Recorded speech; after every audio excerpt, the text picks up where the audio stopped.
Happy Easter po! Ngayon po ay Easter Sunday. Kung kaya po tayong lahat ay nagagalak. Si Jesus ay buhay.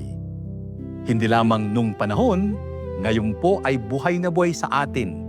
Itong pagdiriwang natin sa linggong ito, Easter Sunday. Ngunit nakakalungkot sapagkat sa gitna ng biyaya ng pagkabuhay muli ni Jesus sa araw na ito at sa linggong-linggong ipinagdiriwang natin ang pagkabuhay muli ni Jesus, may mga tao, may mga kapatid tayo na hirap sapagkat sila ay nasa gitna ng digmaan.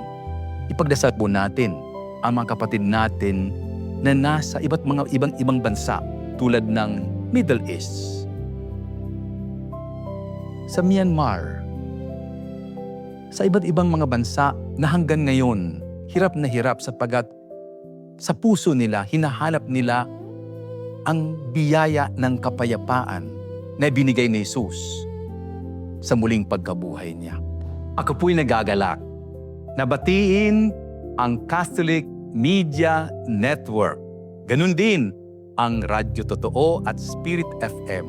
Sa inyo pong lahat, nakasama namin sa pagpapahayag ng mabuting balita, ang Veritas, ang Totoo, si Kristo. Happy Easter po sa inyong lahat.